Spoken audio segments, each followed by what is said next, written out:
একটা মেয়ের জীবনের সবথেকে বড় চ্যালেঞ্জের জায়গাটি হচ্ছে তার শ্বশুর বাড়ি, যেখানে স্বামী ছাড়াও সকলের মন গুছিয়ে চলতে হয়। ব্যক্তি জীবনের অর্জন যত বেশি হোক না কেন, নারী হয়ে জন্মালে এই চ্যালেঞ্জটা সবাইরই নিতে হয়। আর ৩৩ বছর পার করে জীবনের সেই সময়টাতেই এখন পা দিয়েছেন মেহজাবিন চৌধুরী। সাংসারিক জীবনের প্রতিটি দিন, প্রতিটি ক্ষণ তার এখন নতুন নতুন অভিজ্ঞতার, যেটা তাকে নিয়মিতই চালিয়ে যেতে হচ্ছে। লোকে বলে প্রেমের বিয়েতে নাকি সুখ থাকে না, কিন্তু এই কথার বাস্তবতা আসলেই কতটুকু? ১৩ বছরের প্রেমের পরেই বিয়ে করেছেন মেহজাবিন। সব প্রেম, সবার ভালোবাসা, সকলের চিন্তাধারা নিশ্চয়ই কখনোই এক হয় না। যদিও সুখটা উপরওয়ালার হাতেই, কিন্তু একে অপরের প্রতি ভালোবাসা আর বিশ্বাসের জায়গাটা যদি অটুট থাকে, তাহলে সুখী হতে আর কি লাগে। পর্দা জীবনের সফলতার চ্যালেঞ্জে তো জিতেছেন মেহজাবিন চৌধুরী।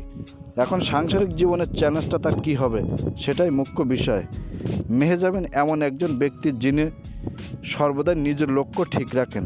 পর্দা হতে ব্যক্তি জীবনের কোথাও কখনো হেরে যেতে শেখেননি তিনি। আর সেই কথাগুলি কেঁদে কেঁদে বলেছিলেন সকলের সামনে। পর্দায় যেমন নিজের দক্ষতা আর পরিশ্রম দিয়ে সকলের মন জয় করেছেন, তেমনি ভালোবাসা আর বিশ্বাসের প্রতি আস্থা রেখে জয় করেছেন তার ১৩ বছরের প্রেমের সম্পর্ক। আর সেই সম্পর্কটা যেন চিরদিন বহাল থাকে, সেই প্রত্যাশাই মেহজাবিন চৌধুরী। ধন্যবাদ সবাইকে।